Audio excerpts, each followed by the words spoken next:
পবিত্র মাহে রমজানের আমেজ যেন ছড়িয়ে পড়েছে পূর্ব লন্ডনের হোয়াইট চ্যাপেলে। মূলত এখানে বাংলাদেশি রেস্টুরেন্টগুলো ইফতারের যে পসরা সেটি সাজিয়ে বসেছে, সেটি দেখতে অনেকটাই পুরান ঢাকার চকবাজারের মতন। এখানে কি নেই, ইফতারের সব সামগ্রী, ছোলা, চনা, পেঁয়াজু, বেগুনি থেকে শুরু করে সব ধরনের আইটেম রয়েছে। আমরা এখন জানতে চাইবো একজনের কাছে আসলে কি ধরনের আইটেমগুলো আপনাদের এখানে বিক্রি হচ্ছে। আমাদের এখানে এক ধরনের মেলা বললে চলে।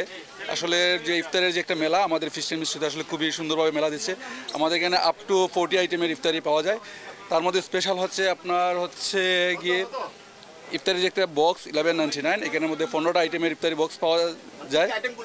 আইটেমগুলো হবে আপনার চিকেনের মধ্যে 4-5টা চিকেন পাবেন, তান্দুরি পাবেন, আরচারি পাবেন, নাগা ফ্লেভারের পাবেন, তান্দুরি উইংস, হোল চিকেন পাবেন, তারপরে আপনার কোয়ার্টার তান্দুরি চিকেন পাবেন। সিলেটের যারা রয়েছেন তাদের জন্য কি ধরনের আইটেমগুলো ইফতারের আপনারা আশা দিয়েছেন? আসলে বেসিক্যালি আমাদের সিলেটি পরিবেশে যে আইটেমগুলো মানে আমরা করে থাকি দেশে, সব ধরনের আইটেমে হচ্ছে আমাদের কোম্পানির ম্যানেজমেন্ট থেকে সব ধরনের আইটেমে দেওয়া হচ্ছে। তার পাশাপাশি হচ্ছে যে বাইরের ডিস্ট্রিক্টের জন্য সব দিক বিবেচনা করে সব ডিস্ট্রিক্টেরই ইফতার আইটেমগুলো এখানে দেওয়া হচ্ছে আর কি। ইনসেক্ট রিপেলেন্ট মাস্টার ব্যাচ যুক্ত আরএফএল ওয়াট্রো, কাপড় যত্নে রাখার নাম্বার 1 সলিউশন। দর্শক, আপনারা যেমনটি দেখছেন যে পূর্ব লন্ডনে কিন্তু এই যে ইফতারের বাজার সেটি কিন্তু রাস্তার মধ্যে রয়েছে। আমরা এখন জানতে চাইবো যে এই যে রাস্তার মধ্যে এই ধরনের ইফতার সামগ্রী সাজিয়ে বসেছেন, তারা কতটুকু হাইজিন তারা মেনটেন করছেন সেই বিষয়টি আসলে আমরা এখন জানতে চাইবো। যে এই রেস্টুরেন্টে যিনি কর্ণধার রয়েছেন তার কাছে আমরা জানতে চাইবো যে এসে খোলা বাজারে এইভাবে ইফতার সামগ্রী বিক্রি করাটা কতটুকু হাইজিন এবং বাংলাদেশের সাথে যদি কম্পেয়ার করি কতটুকু স্বাস্থ্য সচেতন তারা ফলো করছেন। Very good question, because hygiene is key. আমরা খুব বেশি গুরুত্ব দেই hygiene রে। Lot of places they don't know how to maintain hygiene. For example, আমাদের এখানে সব কিছু টেম্পারেচার কন্ট্রোল থাকে। 70-72 ডিগ্রিজের উপরে আমরা কুক করি, আমরা এটারে মেনটেন করি। তারপরে স্টোরিং যখন করি আমরা একটা টেম্পারেচার কন্ট্রোল করে আমরা স্টোরিংও করি। মূলত এখানে যে ক্রেতারা যে তাদের বাসার জন্য যে ইফতার সামগ্রী নিয়ে যাচ্ছেন, যে মোটামুটি দেশীয় আমেজ রয়েছে সেটি কিন্তু তারা এখানে উপভোগ করছেন এবং দেশের বাসায় সবাই মিলে একসাথে ইফতার করার জন্য ইফতার সামগ্রী নিয়ে যাচ্ছেন। স্পাইসি খাবার যেটা আমাদের দেশীয় খাবার, এটা অনেকটা ব্রিটেনের খাবারই হয়ে গেছে। আর এইটার কারণ হইল যে আমাদের যে কারি ইন্ডাস্ট্রি তার বদৌলতে এটা হয়েছে।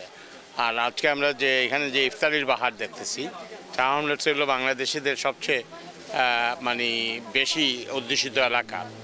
এইখানে এই রোজার মাসেও মনে হয় যে এটা বাংলাদেশের কোথাও আছে। সিলেটি না, এই যে আপনাদের মতো মানুষ এখন সিকিউরিটি মানে আমাদের কিছুর জন্য পাগল, সবাই খাইতে চায়।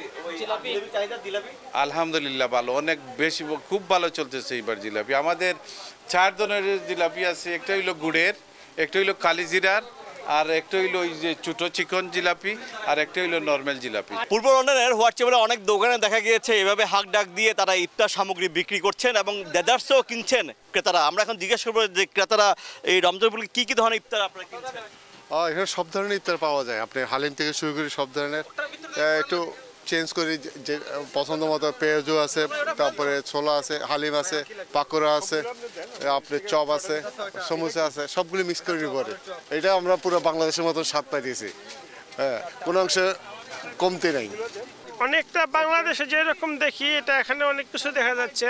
তারপরেও তো বাংলাদেশকে আসলে আমরা স্মরণ করি, বাংলাদেশে থাকতে পারলে আলাদা একটা পরিবেশ আসে। দর্শক, আমরা যেটি দেখছিলাম যে এখানে কিন্তু ক্রেতারা কিন্তু দেদারছে তাদের ইফতার সামগ্রী নিয়ে যাচ্ছেন এখান থেকে পরিবারের সাথে একসাথে ইফতার করার জন্য। শোয়েব কবির, সময় সংবাদ, লন্ডন।